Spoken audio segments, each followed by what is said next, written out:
ಶ್ರೀ ಜ್ಞಾನಜ್ಯೋತಿ ಶಾಲೆಯ ಸಮಸ್ತ ಪೋಷಕ ಬಾಂಧವರೇ, ಆಡಳಿತ ಮಂಡಳಿಯವರೇ, ಶಿಕ್ಷಕರೇ ಹಾಗೂ ನನ್ನ ಪ್ರೀತಿಯ ವಿದ್ಯಾರ್ಥಿಗಳಿಗೆ ನನ್ನ ನಮಸ್ಕಾರಗಳು.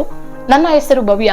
ನಾನು ಕಳೆದ 2 ವರ್ಷಗಳಿಂದ ಈ ಶಾಲೆಯ ಪೋಷಕ ಸಮಿತಿಯ ಸದಸ್ಯರಾಗಿ ಕೆಲಸವನ್ನ ಮಾಡ್ತಾ ಇದ್ದೀನಿ. ಎಂದಿನಂತೆ ಈ ವರ್ಷ ಕೂಡ ಈ ಶಾಲೆಯವರು ಚುನಾವಣೆಯನ್ನ ಮಾಡ್ತಾ ಇದ್ದಾರೆ. ಪೋಷಕ ಸಮಿತಿಯ ಚುನಾವಣೆ ಜೊತೆಗೆ ವಿದ್ಯಾರ್ಥಿಗಳ ಚುನಾವಣೆ ಕೂಡ ಹಮ್ಮಿಕೊಳ್ತಾ ಇದ್ದಾರೆ. ಈ ವರ್ಷ ಏನಪ್ಪಾ ಅಂದ್ರೆ ಪ್ರತಿಯೊಬ್ಬ ವಿದ್ಯಾರ್ಥಿಯ ಪೋಷಕರು ಸಹ ಈ ಒಂದು ಚುನಾವಣೆಯಲ್ಲಿ ಭಾಗವಹಿಸಬೇಕು. ಪ್ರತಿ ವರ್ಷ ಇರುವಂತಹ ಸದಸ್ಯರೇ ಬಿಟ್ಟು ಬೇರೆ ಸದಸ್ಯರು ಕೂಡ ಸೇರ್ಕೊಂಡಾಗ ನಿಮಗೂ ಕೂಡ ಈ ಶಾಲೆಯಲ್ಲಿ ನಡೆಯುವಂತಹ ಎಲ್ಲಾ ಕಾರ್ಯಕ್ರಮಗಳ ಬಗ್ಗೆ, ಯಾವುದೇ ಕುಂದು ಕೊರತೆಗಳ ಬಗ್ಗೆ ಕೂಡ ನಿಮ್ಗೆ ಅವಾಗ ಮಾಹಿತಿ ಸಿಗುತ್ತೆ. ಪಾರದರ್ಶಕವಾಗಿರುವಂತಹ ಮಾಹಿತಿ ನಿಮ್ಗೆ ಎಲ್ಲಿ ಸಿಗುತ್ತೆ. ಏನಪ್ಪಾ ಈ ಒಂದು ಸಮಿತಿಯ ಉದ್ದೇಶ ಅಂತ ಹೇಳಿದ್ರೆ, ಪ್ರತಿಯೊಂದು ನಾವು ಕೆಲಸ ಮಾಡ್ಬೇಕಾದ್ರೂ ಏನಾದ್ರೂ ಒಂದು ಉದ್ದೇಶ ಇಟ್ಕೊಂಡೇ ಎಲ್ಲರೂ ಮಾಡ್ತಾರೆ ಅಲ್ವಾ. ಸೊ ಈ ಪೋಷಕ ಸಮಿತಿಯ ಉದ್ದೇಶ ಏನು ಅಂತ ಹೇಳಿದ್ರೆ, ನಮ್ಮ ಮಕ್ಕಳು ಇಲ್ಲಿ ಶಾಲೆಯಲ್ಲಿ ಓದ್ತಾ ಇದ್ದಾರೆ, ನಾವು ಶಾಲೆಗೆ ಸೇರಿಸ್ಬಿಟ್ಟಿದ್ದೀರಿ, ಅದಾದ್ಮೇಲೆ ನಮ್ಮ ಜವಾಬ್ದಾರಿ ಮುಗೀತು ಅಂತ ನಾವು ಕೂತ್ಕೊಂಡ್ರೆ ಶಾಲೆಯಲ್ಲಿ ಏನಾಗ್ತಾ ಇದೆ, ನಮ್ಮ ಮಗು ಯಾವ ರೀತಿ ಬಿಹೇವಿಯರ್ ಮಾಡ್ತಾ ಇದ್ದಾರೆ ಕ್ಲಾಸಲ್ಲಿ, ಬೇರೆ ಮಕ್ಕಳ ಜೊತೆ ಹೇಗ್ ನಡ್ಕೊಳ್ತಾ ಇದ್ದಾರೆ, ಬೇರೆ ಮಕ್ಕಳು ಹೇಗಿದ್ದಾರೆ, ಶಿಕ್ಷಕರು ಹೇಗಿದ್ದಾರೆ, ಇದೆಲ್ಲ ತಿಳ್ಕೊಬೇಕಾದ್ರೆ ನಾವು ಸಹ ಈ ಒಂದು ಸಮಿತಿಯಲ್ಲಿ ಇರ್ಬೇಕಾಗಿರೋದು ತುಂಬಾ ಅವಶ್ಯಕತೆ ಇದೆ. ಸುಮಾರು ಜನ ಪೋಷಕರು ಕೆಲ್ಸಕ್ಕೆ ಹೋಗುವಂತವ್ರು ಇದ್ದೀರಿ, ಪಾರ್ಟ್ ಟೈಮ್ ಜಾಬ್ ಮಾಡುವಂತ ಇದ್ದೀರಿ, ಹೌಸ್ ಮೇಟ್ ಕೂಡ ಇದ್ದೀರಾ. ಗೃಹಿಣಿಗಳಿಗೆ ಯಾರಾದ್ರೂ ಸಮಯ ಇರೋರು ಆಗ್ಬೋದು, ಸಮಯ ಇಲ್ದಿರೋರು ಕೂಡ ನೀವೇನ್ ಮಾಡ್ಬೋದು, ನಿಮ್ಮ ಸಮಯವನ್ನ ಮಾಡ್ಕೊಂಡು ನೀವು ಈ ವರ್ಷ ಈ ಚುನಾವಣೆಯಲ್ಲಿ ಭಾಗವಹಿಸಬೇಕು. ನಿಮಗಾಗಿ ಅಲ್ಲದಿರಾದ್ರೂ ನಿಮ್ಮ ಮಕ್ಕಳಿಗಾಗಿ ನಿಮ್ಮ ಸಮಯವನ್ನ ನೀವು ಕೊಡ್ಲೇಬೇಕು. ಯಾಕಂದ್ರೆ ಅವರ ಉತ್ತಮ ಭವಿಷ್ಯ ನಮ್ಮ ಕೈಯಲ್ಲಿದೆ. ಇತ್ತೀಚಿನ ದಿನಗಳಲ್ಲಿ ಏನಾಗ್ತಾ ಇದೆ, ಮಕ್ಕಳ ಭವಿಷ್ಯ ತುಂಬಾನೇ ನಾವು ಎಷ್ಟೇ ಜಾಗರೂಕತೆಯಿಂದ ನೋಡ್ಕೊಂಡ್ರು ಕೂಡ, ಶಾಲೆಯವರು ನೋಡ್ಕೊಳ್ತಾರೆ, ನಾವು ನೋಡ್ಕೊಳ್ತೀರಿ, ಆದ್ರೂ ಸಹ ನಾವು ಇತ್ತೀಚೆಗೆ ಟಿವಿ ಮಾಧ್ಯಮಗಳಲ್ಲಿ ನೋಡ್ತಾ ಇದ್ರಿ, ಸುಮಾರು ವರದಿಗಳು ಬರ್ತಾ ಇದೆ.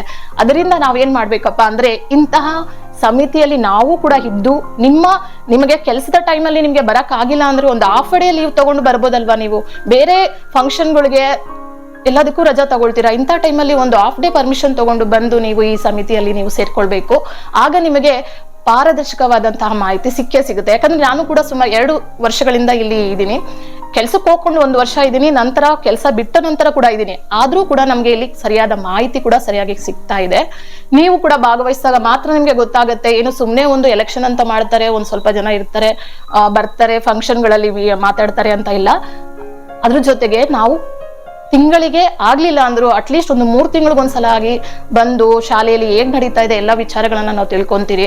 ನೀವು ಕೂಡ ಇದರಲ್ಲಿ ಭಾಗವಹಿಸಬೇಕು. ಹೆಚ್ಚಿನ ಸಂಖ್ಯೆಯಲ್ಲಿ ಈ ಸಲ ನಾನು ಅನ್ಕೊಳ್ತೀನಿ ಸುಮಾರು 300 ಜನ ಮಕ್ಕಳಿದ್ದಾರೆ ಅಂದ್ರೆ ಅಟ್ಲೀಸ್ಟ್ ಅದ್ರಲ್ಲಿ ಒಂದು 200 ಜನ ಪೋಷಕರಾದ್ರೂ ನೀವೇನ್ ಮಾಡ್ಬೇಕು, ಈ ಚುನಾವಣೆಯಲ್ಲಿ ಭಾಗವಹಿಸಬೇಕು.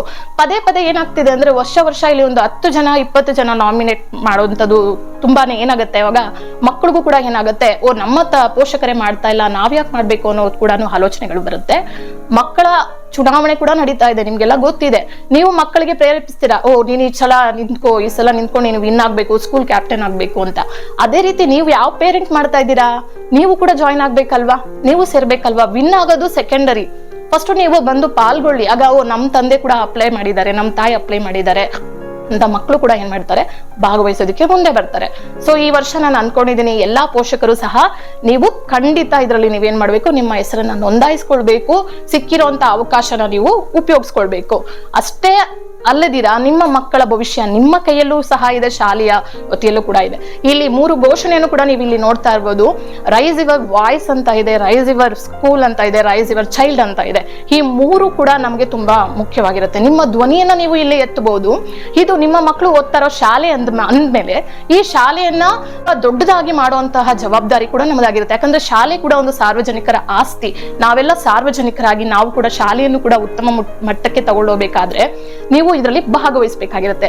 ನಿಮ್ಮ ಮಕ್ಕಳನ್ನ ನೀವು ಯಾವ ರೀತಿ, ಇವಾಗ ರೈಸ್ ಯುವರ್ ಚೈಲ್ಡ್ ಅಂತ ಕೂಡ ಕೊಟ್ಟಿದ್ದಾರೆ ಇಲ್ಲಿ. ರೈಸ್ ಯುವರ್ ಚೈಲ್ಡ್ ಅಂತ ಅಂದ್ರೆ ನಿಮ್ಗೆಲ್ಲ ಗೊತ್ತಿದೆ, ಶಾಲೆಯ ಜೊತೆಗೆ ಮನೆಯಲ್ಲೂ ಕೂಡ ನೀವು ಮಕ್ಕಳಿಗೆ ಒಳ್ಳೆಯ ಸಂಸ್ಕೃತಿಯನ್ನ ಕೂಡ ಹೇಳ್ಕೊಡ್ಬೇಕು.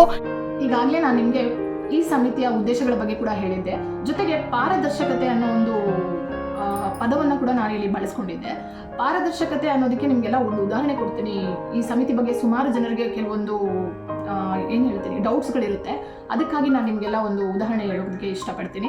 ಏನಪ್ಪಾ ಅಂದ್ರೆ, ಇತ್ತೀಚೆಗೆ ನೀವು ನೋಡಿರ್ತೀರ ಆರೋಗ್ಯ ಜ್ಞಾನ ಅಂತ ಕಾರ್ಯಕ್ರಮವನ್ನು ಮಾಡಿದ್ರು. ದಶಜ್ಞಾನ ಅಂತ ಈ ಶಾಲೆಯಲ್ಲಿ ಮಾಡ್ತಾ ಇದ್ದಾರೆ. ಅದರಲ್ಲಿ 2 ಜ್ಞಾನವನ್ನು ಇತ್ತೀಚೆಗಷ್ಟೇ ನೀವು ನೋಡಿರ್ತೀರಾ ಅಂತ ನಾನು ಅಂದ್ಕೊಳ್ತೀನಿ. ಒಂದು ಪರಿಸರ ಜ್ಞಾನದ ಬಗ್ಗೆ, ಅಂದರೆ ಪರಿಸರ ದಿನಾಚರಣೆಯನ್ನು ಆಚರಣೆ ಮಾಡಿದಾಗ ಮಕ್ಕಳಿಗೆ ಪರಿಸರದ ಬಗ್ಗೆ ಮಾಹಿತಿಯನ್ನು ಕೊಡುವಂಥದ್ದು, ಪ್ರತಿಯೊಂದು ಮನೆಯಲ್ಲೂ ಕೂಡ ಸಸಿಗಳನ್ನು ನೆಡುವಂಥದ್ದು. ಪರಿಸರ ಇದ್ದರೇ ಈ ಪ್ರಕೃತಿಯ ಒಂದು ಅಡಿಪಾಯ ಇರೋದು ಎಲ್ಲಿ ಅಂದರೆ ಸಸಿಗಳಿಂದ.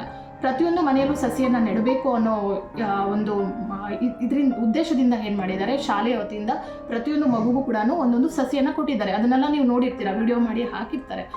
ಇದೇ ಸಾಕ್ಷಿಯನ್ನು ನೀವು ತಗೊಳ್ಳಿ, ಎಷ್ಟು ಪಾರದರ್ಶಕತೆಯಿಂದ ಈ ಶಾಲೆಯಲ್ಲಿ ಈ ಜ್ಞಾನಗಳ ಒಂದು ಜ್ಞಾನಗಳು ನಡೀತಾ ಇದ್ದಾವೆ ಅಂತ. ಜೊತೆಗೆ ಆರೋಗ್ಯ ಜ್ಞಾನದ ಬಗ್ಗೆ ಹೇಳಬೇಕಾದ್ರೆ ಕೂಡ ಅವತ್ತು ಸುಮಾರು ಜನ ಪೋಷಕರು ಸಹ ಬಂದಿದ್ರು, ನಾನು ಸಹ ಬಂದಿದ್ದೆ. BP ಇಂದ ಹಿಡಿದು ಶುಗರ್ ಟೆಸ್ಟ್ ಮಾಡೋದಿರ್ಬೋದು, ಮಕ್ಕಳ ಅಲ್ಲಿನ ಸ್ವಚ್ಛತೆ, ದಂತಗಳ ಚಿಕಿತ್ಸೆ ಯಾವ ರೀತಿ ಮಾಡ್ಕೋಬೇಕು. ಕೆಲವು ಮಕ್ಕಳಿಗೆ ತುಂಬ ಪ್ರಾಬ್ಲಮ್ಸ್ ಇತ್ತು ಡೆಂಟಲಲ್ಲಿ. ಯಾವ ಶಾಲೆಯಲ್ಲೂ ಕೂಡ ಈ ರೀತಿ ಮಾಡೋದಿಲ್ಲ, ಬರೀ ಶಿಕ್ಷಣ ಕೊಟ್ಟರೆ ಸಾಕು, ಈ ರೀತಿ ಇರುತ್ತೆ ಅವರ ಒಂದು ಮೈಂಡ್ ಸೆಟ್. ಇಲ್ಲಿ ಎಷ್ಟು ನಮ್ಮ ಪೋಷಕರಿಂದ ಫೀಸನ್ನು ತಗೊಳ್ತಾರೋ ಅದಕ್ಕೆ ಹೆಚ್ಚಾಗಿನೇ ಈ ಶಾಲೆಯವರು ನಮ್ಮ ಮಕ್ಕಳಿಗೆ ಅದನ್ನು ಖರ್ಚು ಮಾಡ್ತಾ ಇದ್ದಾರೆ ಅಂತ ನಾನು ಇದರಲ್ಲಿ ಹೇಳ್ತೀನಿ. ಯಾಕೆ ಅಂದರೆ ಸ್ಪರ್ಶ ಹಾಸ್ಪಿಟಲಲ್ಲಿ ಟ್ರೀಟ್ಮೆಂಟ್ ತೊಗೊಳ್ಬೇಕಾದ್ರೆ ಎಷ್ಟಾಗುತ್ತೆ, ಒಂದ್ಸಲ ಹೋದ್ರೇ 800 ರೂಪೀಸ್ ಕನ್ಸಲ್ಟೇಷನ್ ಫೀಸ್ ಇರುತ್ತೆ. ಅಂತಹ ಆಸ್ಪತ್ರೆಯಿಂದ ಸಿಬ್ಬಂದಿಗಳು ಬಂದು ಇಲ್ಲಿ ನಮ್ಮನ್ನು ಚೆಕ್ ಮಾಡ್ತಾರೆ, ಪರಿಶೀಲನೆ ಮಾಡ್ತಾರೆ ಅಂದರೆ ಆ ದಿನದ ವೆಚ್ಚ ಎಷ್ಟಾಗಿರುತ್ತೆ ಅಂತ ನೀವು ಅಂದ್ಕೊಳ್ತೀರಾ? ಈ ಸುತ್ತಮುತ್ತ ಇರುವಂಥ ಕಡೆ ಶಾಲೆಗಳಲ್ಲಿ ಯಾರಾದರೂ ಈ ರೀತಿ ಮಾಡ್ತಾ ಇದ್ದಾರಾ? ಖಂಡಿತವಾಗ್ಲೂ ಇಲ್ಲ. ಎಲ್ಲ ಸರ್ಕಾರಗಳು ಕೂಡ ಹೇಳ್ತಾ ಇರುತ್ತೆ ನಾವು ಹೇಳಿದಂತೆ ನಡೀತೀರಿ ಅಂತ. ಆದರೆ ಇಲ್ಲಿ ಈ ಒಂದು ಶಾಲೆ ಮಾತ್ರ ನುಡಿದಂತೆ ನಡೀತಾ ಇರೋದು ಅಂತ ನಾನು ಹೇಳೋದಕ್ಕೆ ಇಷ್ಟಪಡ್ತೀನಿ. ಇದರಿಂದ ನೀವು ಸುಮಾರು ಜನ ಪೋಷಕರಿಗೂ ಕೂಡ ಈಗ ಒಂದು ಪಾರದರ್ಶಕತೆ ಅಂದರೆ ಏನು ಅಂತ ತಿಳ್ಕೊಂಡಿರ್ತೀರಾ. ಜೊತೆಗೆ ಇಲ್ಲಿ ಇರುವಂತಹ ಎಲ್ಲ ಶಿಕ್ಷಕರು ಸಹ ಅಷ್ಟೇ ಟೆಟ್ ಪಾಸ್ ಮಾಡ್ಕೊಂಡಿರುವಂತಹ ಶಿಕ್ಷಕರಿದ್ದಾರೆ, ಡಬಲ್ ಗ್ರ್ಯಾಜುಯೇಟ್ ಶಿಕ್ಷಕರಿದ್ದಾರೆ, ಪ್ರೈಮರಿಗೆ ಟೀಚ್ ಮಾಡುವಂತಹ ಟೀಚರ್ಸ್ ಕ್ವಾಲಿಫೈಡ್ ಆಗಿದ್ದಾರೆ. ಯಾಕೆ ಇದೆಲ್ಲ ಹೇಗೆ ನನಗೆ ಗೊತ್ತಿದೆ ಅಂದರೆ, ನಾನು ಒಬ್ಳು ಶಿಕ್ಷಕಳಾಗಿರೋದ್ರಿಂದ ಇಲ್ಲಿ ಯಾವ ರೀತಿ ನಡೀತಾ ಇದೆ ಅಂತ ನಾನು ನಿಮಗೆ ಪಾರದರ್ಶಕವಾಗಿ ಹೇಳ್ಕೊಡ್ತಾ ಇದ್ದೀನಿ. ನೀವು ಸಹ ಬಂದಾಗ ಮಾತ್ರ ಇಲ್ಲಿ ನಿಮಗೆ ಗೊತ್ತಾಗುತ್ತೆ ಅದ್ರ ಬಗ್ಗೆ, ಇಲ್ಲ ಅಂದರೆ ನಿಮಗೂ ಸಹ ಅದು ಗೊತ್ತಾಗಲ್ಲ. ಎಲ್ಲರೂ ಬಂದು ಭಾಗವಹಿಸಿದಾಗ ಮಾತ್ರನೇ ನಿಮಗೆ ಇಲ್ಲಿ ಏನು ನಡೀತಾ ಇದೆ, ಏನು ನಡೀತಾ ಇಲ್ಲ ಅನ್ನೋದು ಗೊತ್ತಾಗುತ್ತೆ ಅಂತ ನಾನು ಹೇಳೋದಕ್ಕೆ ಇಷ್ಟಪಡ್ತೀನಿ. ತಪ್ಪದೆ ಬರ್ತಿರಲ್ಲ. ಇಷ್ಟು ಹೇಳ್ತಾ ನಾನು ನನ್ನ ಮಾತುಗಳಿಗೆ ಮುಕ್ತಾಯವನ್ನು ಇಡ್ತಾ ಇದ್ದೀನಿ. ಜೈ ಹಿಂದ್, ಜೈ ಕರ್ನಾಟಕ ಮಾತು.